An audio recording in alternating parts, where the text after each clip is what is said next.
Welcome back once again friends. आज मैं एक जरूरी बात आपको बताऊंगा क्वेश्चन डिस्कस करने से पहले। वो ये कि हमने 50 सब्सक्राइबर पूरे कर लिए हैं, है ना। तो हो गया अरे हो गया, है ना। तो जैसे 1 मिलियन सब्सक्राइबर या 10 मिलियन होने पे लोग खुशी मनाते हैं, उतनी ही खुशी मुझे 50 सब्सक्राइबर होने पे भी है ना। फिर आगे आगे देखते हैं, आप लोगों का अगर प्यार इसी तरह बना रहे तो हम 1 मिलियन को भी टच करेंगे। पहले तो चैनल मोनेटाइज हो जाए, कोई बात नहीं। हमारा काम है यहाँ बताना, पढ़ाना मेरे को अच्छा लगता है इसलिए मैं पढ़ाता हूँ। सब्सक्राइब करना आप लोगों की मर्जी पे है, अगर अच्छा लगे तो कर लीजिए। और आपको अगर यहाँ से फायदा हो रहा हो, अगर आप चीजें सीख रहे हो तो सब्सक्राइब कीजिए, क्योंकि आप अगर मेरा वीडियो वॉच करते हैं तो आपका टाइम जाता है। किसी का भी वीडियो वॉच करके टाइम खराब अपना मत कीजिए। आप अगर आपको वहां से बेनिफिट हो रहा है, आप कुछ सीख रहे हैं, तो आप उसको सब्सक्राइब कीजिए, आप उसको देखिए, चाहे मैं हो या कोई हो। ऐसा नहीं है कि मेरे चैनल को सब्सक्राइब करने के लिए मैं आपको कहूँ कि नहीं, आपको काम नहीं है, आपको कोई फायदा नहीं है, फिर भी अपना टाइम वेस्ट कीजिए मेरे साथ, बिल्कुल नहीं कहूंगा। मैं किसी का भी चैनल सब्सक्राइब करने नहीं कहूंगा अगर आपको उस चैनल पे फायदा नहीं हो। अगर आपको फायदा हो रहा है तो आप मेरे चैनल को सब्सक्राइब भी कर सकते हैं, शेयर भी कर सकते हैं, लाइक भी कर सकते हैं और अपना प्यार भी दिखा सकते हैं।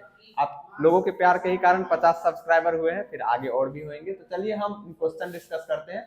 ये क्वेश्चन नंबर 5 है एनसीईआरटी का, क्लास 11 एक्सरसाइज 8.2। अगर चैप्टर की बात करें तो सीक्वेंस एंड सीरीज है, और अगर टॉपिक की बात करें सीक्वेंस एंड सीरीज में तो ये जीपी पे बेस्ड क्वेश्चन है ना।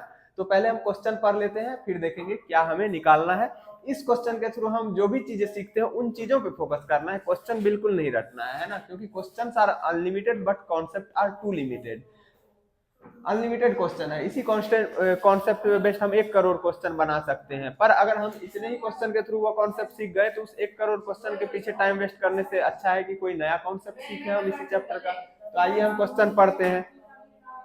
अपना अपना ही काम करेगा, बात नहीं करेगा, ठीक है ना। Which term of the following sequences.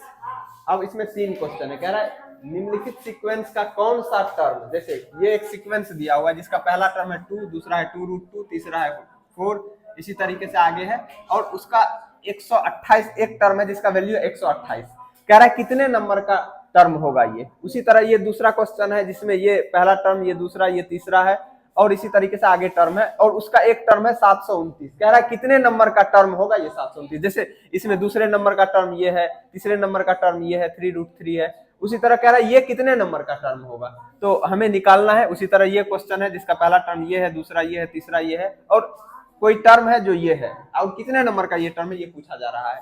तो अभी तो हम चैप्टर आपको बता रखे हैं कि सीक्वेंस एंड सीरीज है। एग्जाम में क्वेश्चन आएगा तो आपको एग्जाम में, चाहे वो आप किसी भी एग्जाम की तैयारी कर रहे हैं, बोर्ड की कर रहे हैं या कॉम्पिटिटिव एग्जाम की, अगर सीक्वेंस एंड सीरीज वहां पे चैप्टर है तो क्वेश्चन आएगा। वहां पे तो आपको ये बोल के नहीं आएगा ना कि ये सीक्वेंस एंड सीरीज का है या ज्योमेट्रिक प्रोग्रेशन का, आप जीपी का फॉर्मूला लगाओ। तो सबसे पहले, हालांकि ये जीपी में है, लेकिन हम कैसे डिसाइड करेंगे जीपी में है कि नहीं। तो हम कैसे डिसाइड करते हैं, यहां से सॉल्यूशन लिखते हैं। पहले क्वेश्चन नंबर ए देखेंगे, उसका सॉल्यूशन है ना।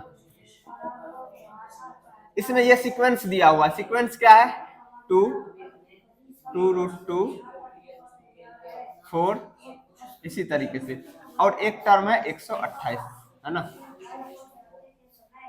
अब ये सीक्वेंस या तो एपी में हो सकता है, जीपी में हो सकता है, या एचपी में हो सकता है, या किसी में भी नहीं होगा। अगर एपी का में होता तो हम कैसे करते, जब एपी का क्वेश्चन आएगा तब हम वहां पे डिस्कस करेंगे, है ना। ये जीपी में है, लेकिन जीपी में हमने देखते हुए डिसाइड कर लिया, क्वेश्चन में तो नहीं लिखा है। कैसे चेक करते हैं वो मैं आपको बता दे रहा हूं। जीपी में कोई सीक्वेंस है या नहीं है, उसका चेक करने का तरीका है कि दो अलग अलग पेयर ऑफ कॉन्जिक्यूटिव टर्म का पेयर बनाएंगे, दो अलग अलग कॉन्जिक्यूटिव टर्म का पेयर बनाएंगे, है ना। पहला और दूसरा, इन दोनों टर्म का एक पेयर बना लिया। फिर ये दूसरा टर्म है 2√2 और तीसरा टर्म है ये, तो इन दोनों टर्म का पेयर बना लिया। कम से कम हम 2 कॉन्जिक्यूटिव टर्म का पेयर बनाएंगे। पहले पेयर में आगे वाले टर्म से जस्ट पीछे वाले टर्म को डिवाइड करके देखेंगे। तो यहाँ रफ में ये काम कर लेते हैं। आगे वाला टर्म क्या है इस पेयर में, ये 2√2, क्या है 2√2, उसमें डिवाइड करते हैं 2 से, 2 से 2 कटा, बचा क्या √2। फिर अब इस पेयर में आगे वाला टर्म क्या है 4, अब पीछे वाला क्या है 2√2। तो आगे वाले में से जस्ट पीछे वाले से डिवाइड करते हैं, आगे वाले में जस्ट पीछे वाले से, तो 4 में डिवाइड करना है 2√2 से। यहाँ पे बच्चे फिसल जाते हैं। 2 2 जा 4, 2 को क्या लिख सकते हैं, √2 गुना √2 लिख सकते हैं ना। तो इसके जगह पे अगर हम ऐसा लिखते हैं, अगर दिक्कत हो रही तो ऐसे लिख लो √2 गुना √2, लेकिन ये एग्जाम में आपको नहीं करना, ये तो मैं आपको समझा रहा हूँ। नीचे क्या बचा है √2, कट जाएगा तो बचेगा क्या √2। हमने दो अलग अलग pair of consecutive term, consecutive term मतलब लगातार पद का जोड़ा बनाया, एक जोड़ा यहाँ पे दूसरा जोड़ा यहाँ पे, और हमने रेशियो निकाला तो रेशियो यहाँ भी 2 आया यहाँ भी 2 आया। अगर किसी सीक्वेंस में कम से कम दो अलग अलग लगातार पद के जोड़े को हम पहले जोड़े में अगले वाले टर्म से जस्ट पिछले वाले टर्म को डिवाइड, आगे वाले टर्म में जस्ट पीछे वाले टर्म से डिवाइड करते हैं, वहां से जो वैल्यू आता है अगले पेयर ऑफ कॉन्जिक्यूटिव टर्म में आगे वाले टर्म में अगर जस्ट पीछे वाले डिवाइड करने पे वही रेशियो वही वैल्यू आता है, तो हम कहते हैं वो पूरा सीक्वेंस किसमें है, जीपी में है। इसका मतलब ये सीक्वेंस किसमें है, जीपी में है। ये देखते ही हमको चमक गया था, लेकिन आपको तो चेक करना पड़ेगा ना जीपी में है कि नहीं। मान लो एपी में हो जाता तो, अब कोई कहेगा एपी में होता तब क्या करते, क्वेश्चन आएगा तो हम बताएंगे वहां पे। आपको अभी बस जीपी पे फोकस करना है कि जीपी देखने के लिए सीखे या नहीं। कोई कहेगा आगे और टर्म लिखा रहता तो वहां एक अलग पेयर बना लेते, वहां भी अगर आगे वाले में से जस्ट पीछे वाले को डिवाइड करते तो वहां भी √2 ही आता। कोई कहेगा कि नहीं आता तो नहीं आता तो कुछ और क्वेश्चन हो जाता, वो आएगा तब बताएंगे। अभी आपको जीपी में अगर कोई सीक्वेंस होगा तो आपको ये रेशियो कहीं भी दो अलग अलग पेयर ऑफ कॉन्जिक्यूटिव टर्म लेंगे, आगे वाले टर्म में जस्ट पीछे वाले टर्म से भागा लगाएंगे तो आपको जो वैल्यू आएगा वो सेम आएगा, है ना। तो ये क्या हो गया, जीपी में है पता चल गया। वैसे तो हमको देखते ही पता चल गया, लेकिन मेरा मकसद आंसर लिख करके ये बताना थोड़े है कि देखो आंसर ले आया, आपको सिखाना है। तो अब जीपी में है तो इसके फर्स्ट टर्म को हम ए से डिनोट करेंगे, ए बराबर है 2। कॉमन रेशियो को हम COMMON कॉमन RATIO रेशियो को हम आर से डिनोट करते हैं। किससे डिनोट करते हैं, आर से। कितना है, कोई भी टर्म लो उसे जस्ट पीछे वाले टर्म से डिवाइड करते हैं, वहां कॉमन रेशियो निकलता है। तो क्या है, हम यहाँ पे लिख करके बता दे रहे हैं 2√2 अपॉन 2 से डिवाइड करेंगे, जस्ट पीछे वाला टर्म 2 है, कटेगा तो क्या बच जाएगा √2। तो r बराबर कितना आ गया √2, है ना। ये चीजें हमें पता चल गया। अब मान लेते हैं कि इसका nth टर्म जो है 128 है ना, पूछा जा रहा है ना कि 128 जो है कितने नंबर का टर्म होगा। तो मान लेते हैं लेट nth टर्म को हम डिनोट करते हैं किससे, an से, बराबर कितना है 128 है। कोई दिक्कत है यहाँ तक। an का फॉर्मूला क्या होता है, एक फॉर्मूला होता है, आपको याद रखना। यहाँ पे मैं लिख दे रहा हूँ, एकदम रट जाओ। an मतलब nth टर्म ऑफ जीपी जो होता है a इंटू आर पे power n-1, a into r पे पावर n- किसी सॉरी किसी जीपी का जो nth टर्म होता है उसको हम an से डिनोट करते हैं। उसका फॉर्मूला होता है a इंटू आर पे पावर n-1, मतलब जितने नंबर का टर्म निकालना है n के जगह पे वो आएगा और यहाँ भी n के जगह पे वो रखेंगे। a क्या है, फर्स्ट टर्म है, r क्या है, कॉमन रेशियो है, ठीक है। तो यहाँ पे nth टर्म हमने 128 माना, तो an के जगह पे हम क्या रखेंगे, a इंटू आर पे पावर n-1, a के जगह पे क्या है 2। तो यहाँ पे लिख दे एक बार क्या, a इंटू आर पे पावर n-1 बराबर कितना हो जाएगा 128। a के जगह पे 2 है तो 2, r के जगह पे कितना आया है √2। तो √2 को क्या लिख सकते हैं, 2 पे पावर 1/2 लिख सकते हैं ना, ऐसा लिख सकते हैं ना। रूट का मतलब पावर 1/2 और इस पे पावर कितना है n-1 इज इक्वल टू, अब देखो 128 है ना, इधर बेस 2 बन रहा है, तो 128 को भी हम प्राइम फैक्टर करके 2 बेस में लिख लेते हैं। तो 128 का कोई कहेगा हमें नहीं आता प्राइम फैक्टर करने, मैं बता रहा हूँ, देखो ना 2 से लगाएंगे, 2 से लग रहा है, 2 छाके 12, 2 चौके 8, फिर 2 से लगाएंगे, 2 तिया 6, 2 दूनी 4, फिर 2 से लगेगा, 2 का 2, 1 पर 2 12 है ना, 2 का 2 लगाए बचा 1, 1 पर 2 12, 2 छाके 12, फिर 2 से लगाएंगे, 2 8 16, फिर 2 से लगाएंगे, 2 चौके 8, फिर 2 से लगाएंगे, 2 दूनी 4, फिर 2 से लगाएंगे, 2 का 2। तो 2 कितनी बार आया, 1 2 3 4 5 6 7। 128 को क्या लिखेंगे, 128 को 2 पे पावर 1 2 3 4 5 6 7 कितनी बार आया है 7, तो 2 पे पावर 7 लिख सकते हैं ना, क्योंकि ये 128 को 2 गुना 2 गुना 2 गुना 2 गुना 2 गुना 2 गुना 2 लिखेंगे। अब गुना में बेस सेम हो तो पावर जुड़ जाता है ना। अगर ऐसा हो a पे पावर m गुना a पे पावर n गुना a पे पावर l, तो गुना में बेस सेम हो तो पावर क्या हो जाता है, a पे power m plus n plus l, ऐसा लिखते हैं ना। उसी तरीके से यहाँ पे गुना में बेस 2 2 है सबका, तो 2 पे पावर यहाँ कुछ नहीं तो 1, यहाँ भी 1, यहाँ भी 1, तो 7 बार जुड़ जाएगा 1, तो 2 पे पावर 7। तो अब यहाँ पे हम 2 पे पावर क्या लिखेंगे, 7। LHS में देखो यहाँ क्या है 1/2, उस पे पावर क्या है n-1, ये वाला ध्यान से देखो इस स्टेप को, 2 गुना ये और ये किस चीज में है आपस में, 1/2 और n-1 किस चीज में, गुना में है, किसमें है, गुना में, मल्टीप्लाई में है। तो यहाँ पे क्या हो जाएगा n-1 1 के साथ ऊपर वाले के साथ गुना होगा, तो कितना हो जाएगा 2 पे पावर n-1 अपॉन 2 है ना, इज इक्वल टू 2 पे पावर 7। यहां तक कोई दिक्कत नहीं है। अब इस साइड यहां पे मैं लिखता हूं, बेस सेम है ना गुना में, तो पावर जुड़ जाएगा, यहां पावर कुछ नहीं है तो क्या है 1 है, तो 2 पे पावर n-1 अपॉन 2 प्लस 1, ये पावर में है ना, क्योंकि यहाँ पावर इस पावर के साथ जुड़ेगा, बेस सेम है गुना में तो पावर जुड़ जाता है, इज इक्वल टू 2 पे पावर 7। अब देखो LHS और RHS में, LHS का बेस क्या है 2, RHS का भी बेस 2 है। अगर बेस सेम हो LHS और RHS में तो पावर को हम इक्वेट कर देते हैं ना सॉरी। तो यहाँ पे n-1 upon 2 plus 1 is equal to 7। अब पावर को इक्वेट करेंगे क्योंकि दोनों साइड बेस सेम है। हमें वैल्यू किसका निकालना है, n का ना, तो ये 1 इधर प्लस में इधर जाएगा तो माइनस हो जाएगा, तो 7 में से 1 जाएगा तो क्या हो जाएगा 6। डायरेक्ट लिख दूं क्या, चलो घटा ही देता हूं, किसी को माथा दर्द होने लगे तो, है ना। तो यहाँ पे कर लेते हैं n-1 upon 2 is equal to 6, n-1 upon 2 is equal to 6। तो हमें n का वैल्यू निकालना है n-1। LHS में टोटल का डिनोमिनेटर 2 है, मतलब इधर भागा में इधर जाएगा तो मल्टीप्लाई हो जाएगा, तो 6 2 जा 12। n का वैल्यू निकालना है, n के साथ 1 किस चीज में है, माइनस में, इधर जाएगा तो plus, n is equal to sorry n is equal to क्या आ गया 13।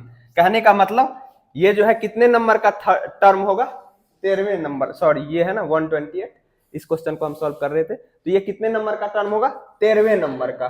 Therefore A13 is equal to 128। समझ में आ गया, ये हर एक स्टेप क्लियर है, चाहे वो कोई भी कितना भी बेसिक स्टेप क्यों ना। ये जो स्टेप है ना यहाँ जो हमने किया, देखो ये फॉर्मूला तो बकरी भी याद कर लेगा, है ना, लेकिन इसको सिंप्लीफाई करने में हर एक स्टेप में कहाँ प्लस हुआ, कहाँ माइनस हुआ, कहाँ पावर इक्वेट हुआ, क्यों हुआ, ये सभी चीज क्लियर होना चाहिए, तब मैथ एंजॉय करोगे। आंसर रटोगे, क्वेश्चन रटोगे तो मैथ नहीं सीखोगे। बेशक तुम बोर्ड पास कर जाओ, फिर बोर्ड पास करने के बाद क्या होता है, आजकल तो PhD कर लो फिर भी ब्याह भी नहीं होता है डिग्री के बेसिस पे, फिर भी लड़के का इनकम देखा जाता है।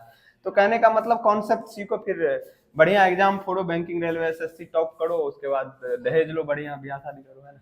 देखो ये समझ में आ गया। अब अगला क्वेश्चन करते हैं, ये सेम क्वेश्चन है, अब इतना झमेला नहीं करेंगे, इसको मिटाता हूं मैं, ये वाला पार्ट हम मिटा देंगे और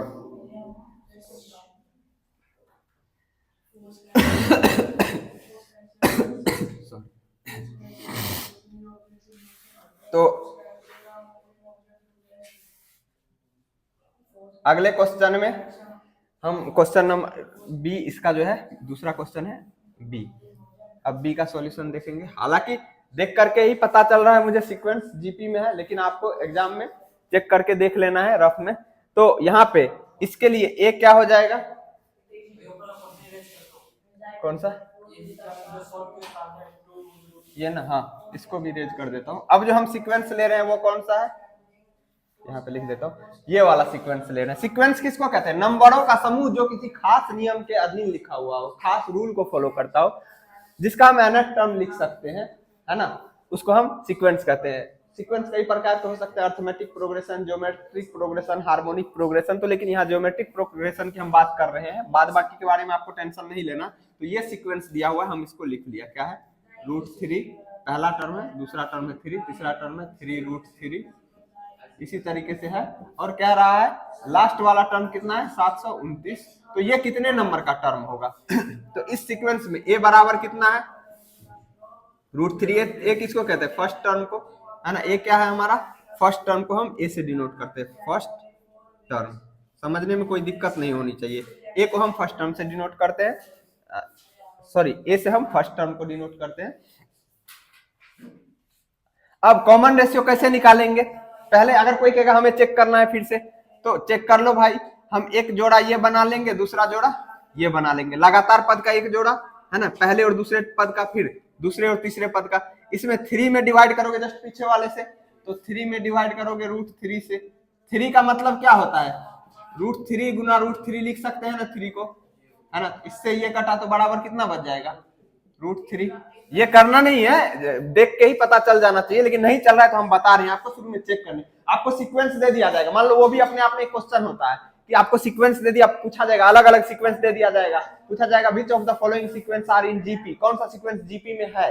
तो आपको वैसे ही चेक करना पड़ेगा, अलग अलग पेयर बनाना पड़ेगा, फिर चेक करना पड़ेगा। दूसरा जो हमने पेयर बनाया वो क्या है, उसका आगे वाला टर्म 3√3, तो 3√3 उसमें डिवाइड करना है जस्ट पीछे वाले टर्म से। तो पीछे वाला टर्म क्या है, 3 से 3 कटा, बचा क्या, √3। हमने दो अलग अलग पेयर ऑफ कंजिक्यूटिव टर्म लिया, कम से कम 2 पेयर ऐसा लेना है कंजिक्यूटिव टर्म का। कंजिक्यूटिव टर्म मतलब लगातार पद का जोड़ा बनाना, और आगे वाले में से जस्ट पीछे वाले से डिवाइड करना उस जोड़े में से। देखेंगे अगर रेशियो से हर जगह डिवाइड करने के बाद सेम आ जा रहा है वैल्यू, तो हम कहेंगे कि हमारा जो सीक्वेंस है वो जीपी में है, फिर जीपी का जो है फॉर्मूला अप्लाई कर देना है। तो हमारा क्या आया है, √3 दोनों जगह, इसका मतलब ये जीपी में है। कॉमन रेशियो कितना आ जाएगा, ये जो हम रेशियो निकाले हैं ना, आगे वाले टर्म में जस्ट पीछे वाले टर्म को डिवाइड करके, वही हमारा कॉमन रेशियो है। तो कितना आया है, √3, कॉमन रेशियो है √3। फर्स्ट टर्म √3, कॉमन रेशियो भी √3। अब मान लेते हैं इसका 729 जो है nवें नंबर का टर्म है। लेट nth टर्म को हम n से डिनोट करते हैं, बराबर कितना है, 729। nth टर्म का फॉर्मूला क्या होता है जीपी का, याद कर लेना अभी बाद में हमें नहीं करना है। an बराबर होता है a इंटू आर पे power n-1, a into r पे पावर n-1, जहां a फर्स्ट टर्म होता है, r कॉमन रेशियो होता है। तो क्या हो जाएगा, a इंटू आर पे power n-1 is equal to 7 to 9। a का वैल्यू रखो कितना है, √3। √3 को क्या लिख सकते हैं, 3 पे पावर 1/2, डायरेक्ट मैं लिखूं यहाँ पे क्या, 3 पे पावर 1/2, गुना r का वैल्यू कितना है, वो भी √3 है, तो इसको भी 3 पे पावर 1/2, और इस पे पावर कितना, n-1 है ना, n-1 इज इक्वल टू, अब 729 का फिर से प्राइम फैक्टर करो, और इधर देखो 3 आ रहा है ना बेस में, तो हम 3 बेस में इसको लिखेंगे 729 को, 729 का फैक्टर करेंगे तो 3 से लगेगा। कैसे पता चला, आप डिवाइड करके देख लेना। वैसे हम डिविजिबिलिटी रूल जो होता है 3 से डिविजिबल होने के लिए, वो हमने लगा करके तराक से चेक कर लिया। कैसे, डिजिट का सम अगर 3 से डिविजिबल हो तो वो नंबर पूरा 3 से डिविजिबल होता है। यहाँ डिजिट का सम कितना होगा, 9 2 11 7 18, 18 3 के टेबल में आता है, इसका मतलब ये 3 से डिविजिबल होगा। आप डिवाइड करके चेक कर लेना अगर डिविजिबिलिटी रूल याद नहीं है तो। 3 दूनी 6, बचा 1 पर 2 12, 3 चौके 12, फिर यहाँ 3 तिया 9, फिर से लगेगा 4 3 7 2 9, मतलब डिजिट का सम 9 आ रहा है। फिर से 3 से लगेगा, 3 8 जा 24, 3 1 जा 3, फिर 3 से लगेगा, 3 दूनी 6, बचा 2 2 पे 1, 21 3 7 21, फिर 3 से लगेगा, 3 9 27, फिर 3 से लगेगा, 3 तिया 9, फिर 3 से लगेगा 3 का 3। तो अब 729 को क्या लिख सकते हैं, 3 गुना 3 गुना 3 गुना 3 गुना 3 गुना 3, तो गुना में बेस सेम हो तो पावर जुड़ जाता है। तो 3 पे पावर कितना हो जाएगा, एक पावर यहाँ 2 3 4 5 6, 3 पे पावर 6 आ जाएगा। तो यहाँ पे हम लिख सकते हैं 3 पे पावर 6। अब LHS में देखो, LHS में क्या है, बेस सेम है ना, तो पावर जुड़ेगा, लेकिन सबसे पहले इसको सिंप्लीफाई करने आना चाहिए। 1/2 और n-1 किस चीज में है? अगर ऐसा लिखा है 2 पे पावर 3, इस पे पावर 4, तो हम इसको क्या लिखेंगे? 4 या 12, 2 पे पावर 12। आ रहा है ये पार्ट? तो अगर इस तरीके से हो तो ये इसके साथ गुना में होता है। उसी तरह यहाँ पे 1/2 और n-1 क्या है? गुना में है। ऐसा है 1/2 मल्टीप्लाई बाय n-1, तो ये n-1 किसके साथ गुना होगा? ऊपर वाले के साथ। तो इसको हम क्या लिखेंगे? n-1/2। तो हम डायरेक्ट यहाँ पे लिखते हैं 3 पे पावर 1/2 इंटू 3 पे पावर n-1/2। ये स्टेप में भी बच्चे कंफ्यूज करते हैं, इसीलिए हम एक एक स्टेप करके आपको समझा रहे हैं। यहां तक कोई दिक्कत है क्या? नहीं है। अब LHS में ये दोनों टर्म गुना में है ना, बेस सेम है ना, 3 है ना दोनों का बेस, तो पावर क्या हो जाएगा? जुड़ जाएगा, क्योंकि मल्टीप्लाई में बेस सेम हो तो पावर जुड़ जाता है। तो यहाँ पे 3 पे पावर कितना हो जाएगा? n-1/2 plus 1/2 is equal to 3 पे पावर 6। अब देखो बराबर के LHS में और RHS में दोनों साइड बेस 3 है ना, इसका मतलब पावर इक्वेट कर सकते हैं। अगर बेस 3 है तो पावर इक्वल हो जाता है। तो अब हम क्या लिखेंगे? n-1/2 plus 1/2 is equal to 6। हमें वैल्यू निकालना है n का निकालना है ना, तो पहले इसके साथ जो भी इस साइड है उसको बढ़ाएंगे प्लस या माइनस में, तो प्लस में इधर जाएगा तो माइनस में हो जाएगा। तो 6 माइनस 1/2। देखना अगर नीचे का कटने लगे तो बता।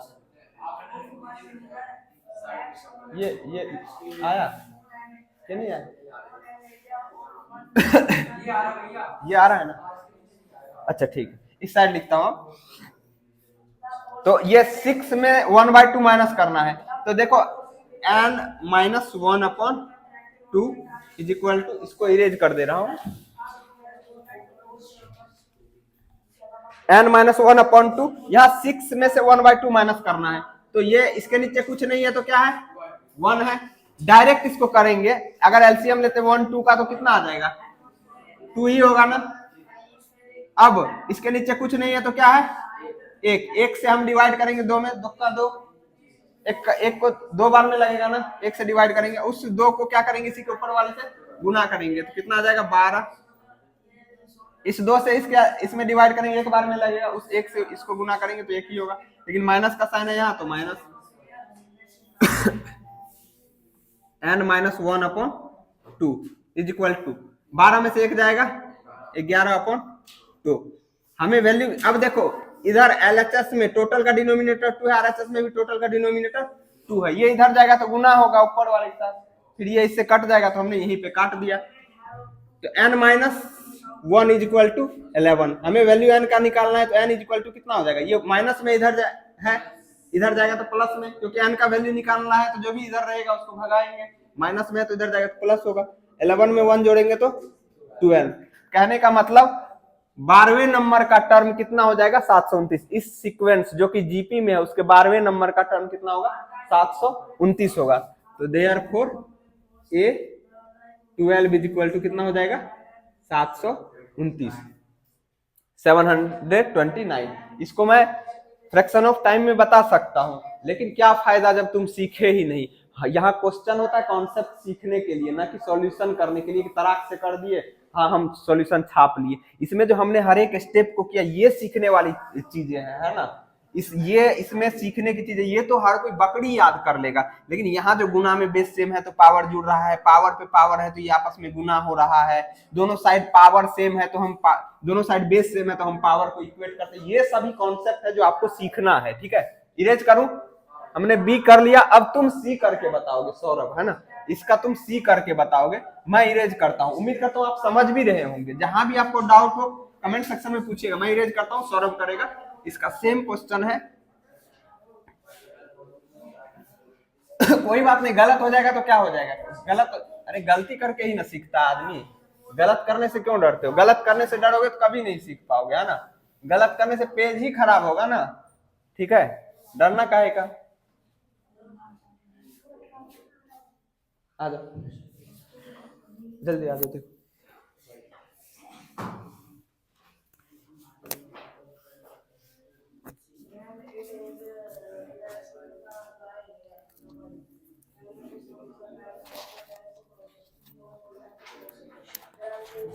ये लो।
तो सौरभ ने इस क्वेश्चन को किया, लेकिन देखिए ये गलती बात सौरभ की नहीं है, आप सबको ध्यान देना है कि हम क्या मिस्टेक करते हैं। ये एक सीक्वेंस है, हमने पहला और दूसरा क्वेश्चन देखा, ये जीपी में ही था, हमने ये भी डिसाइड करके बताया कि जीपी में है या नहीं है, कैसे हम चेक करते हैं।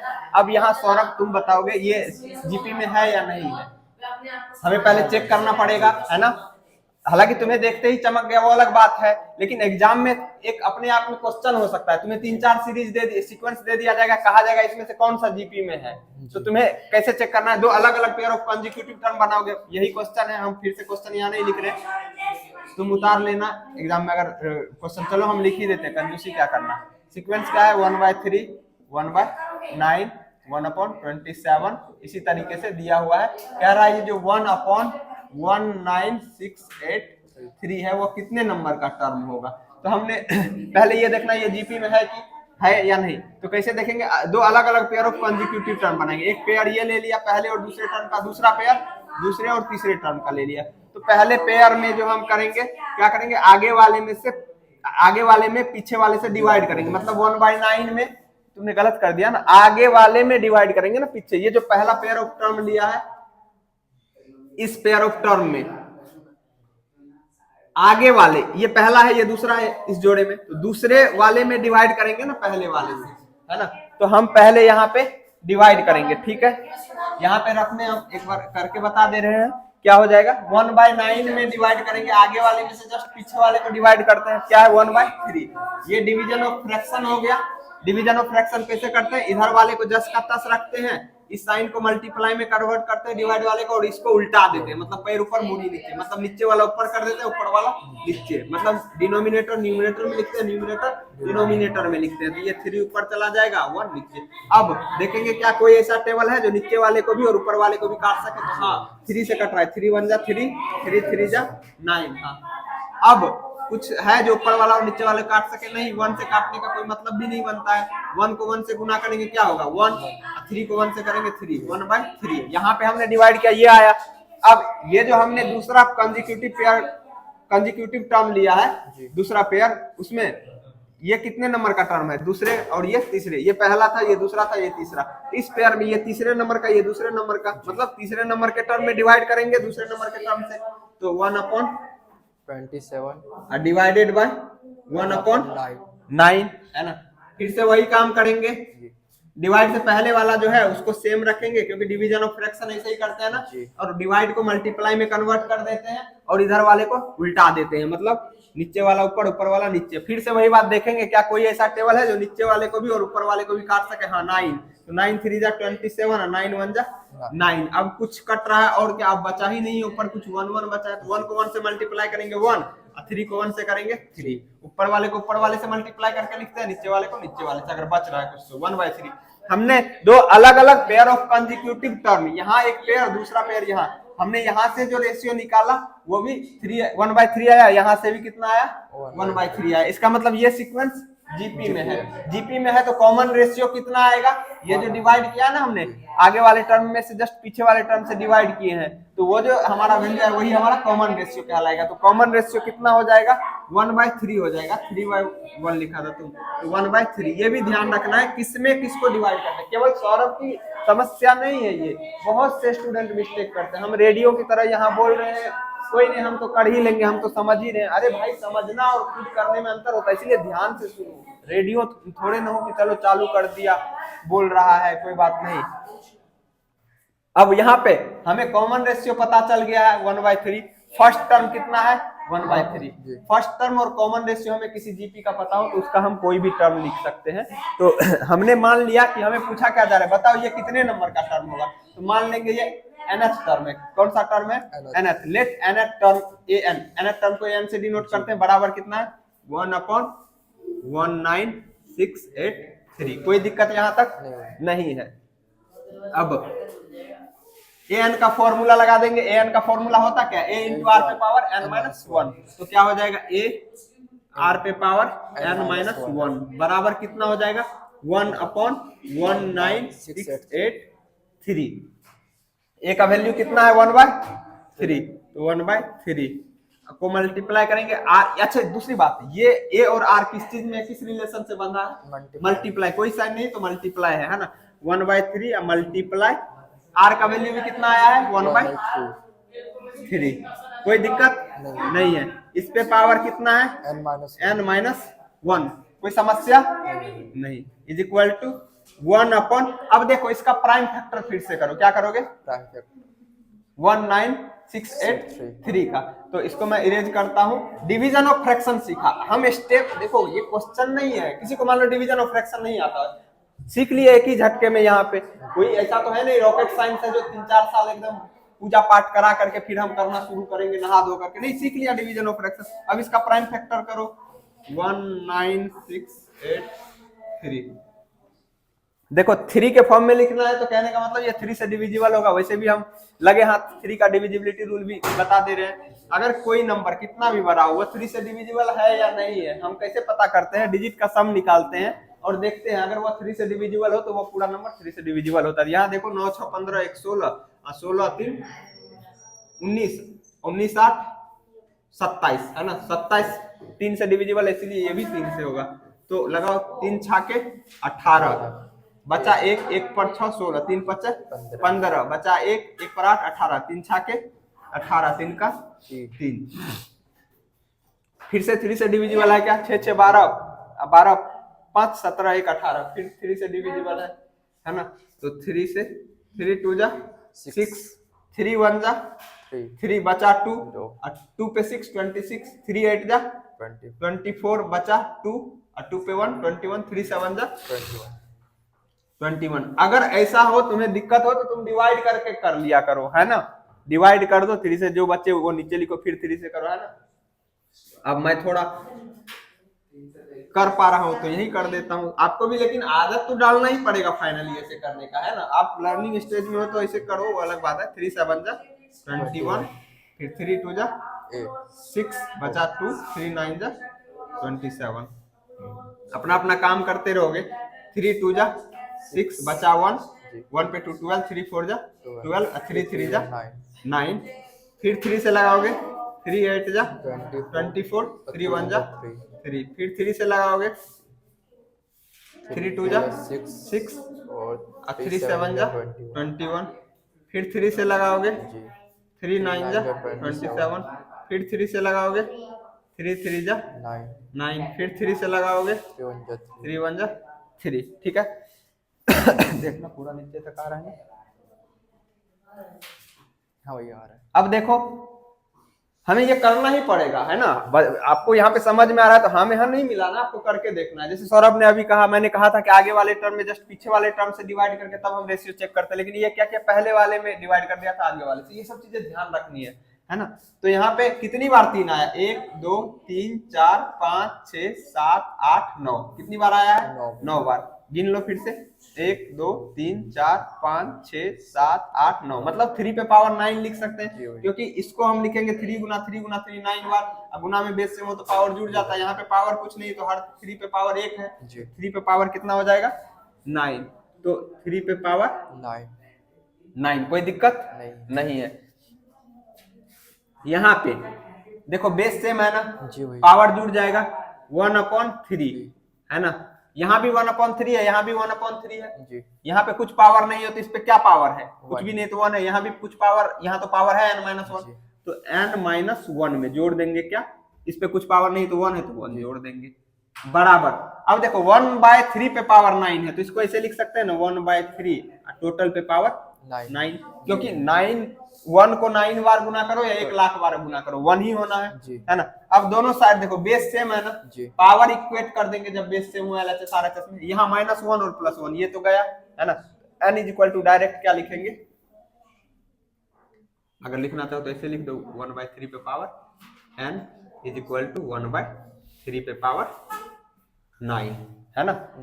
बेस सेम है दोनों साइड जी, तो पावर इक्वेट कर देंगे, तो n = कितना हो जाएगा? 9। कहने का मतलब क्या है कि 9वें नंबर का टर्म जो है, इस सीक्वेंस का 9वें नंबर का टर्म क्या हो जाएगा? ये हो जाएगा। तो कहने का मतलब A9 = कितना हो जाएगा? 1/19,683।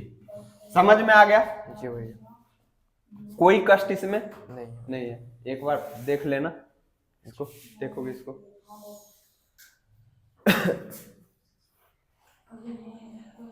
उम्मीद करता हूं आपको ये A, B और C क्वेश्चन नंबर 5 का तीनों पार्ट समझ में आया होगा। हम सॉल्यूशन कभी भी नहीं रटेंगे, हम हर एक स्टेप को सीखेंगे। यहाँ हर एक स्टेप अपने आप में क्वेश्चन हो सकता है ना, किसी भी छोटे मोटे ग्रुप D टाइप एग्जाम में, कि गुना में बेस सेम हो तो कैसे करेंगे, छोटा छोटा क्वेश्चन आ सकता है ना। तो आपको ये ध्यान देना है कि हम सीख क्या रहे हैं, केवल जीपी का ही ये क्वेश्चन नहीं है। हर एक स्टेप को अगर आप फोकस करेंगे ना, तो जो बेसिक्स आपका वीक है वो खुद स्ट्रांग हो जाएगा। ठीक है ना? ओके फ्रेंड्स, उम्मीद करता हूँ आपको समझ में आया होगा। वीडियो थोड़ा लेंदी हो गया होगा, हो सकता है, लेकिन आप वीडियो टाइम पास थोड़े करने आए हैं। रील्स देख करके मैथ थोड़े सीखा जाता है। अगर आप सीखने आए हैं तो आपको लगेगा कि अभी हमने देखना शुरू ही किया है ना। और अगर आप टाइम पास करने आए हैं कि कुछ मजा टाइप आए, जब सीखने में मजा आता है तब मजा आएगा, बाद बाकी कुछ और चीज के लिए मजे लेने के लिए आ रहे हैं तो फिर शायद आपको यहाँ पे मजा नहीं मिलेगा इस चैनल पे उस टाइप का। और सीखने में अगर आप इंटरेस्टेड हैं तो आपको सबसे अच्छा यही लगेगा। ओके फ्रेंड्स, अगर आपको वीडियो पसंद आया हो तो चैनल को लाइक शेयर एंड सब्सक्राइब कर लीजिए। फिर मिलेंगे अगले वीडियो में। Until then take care, see you, bye bye.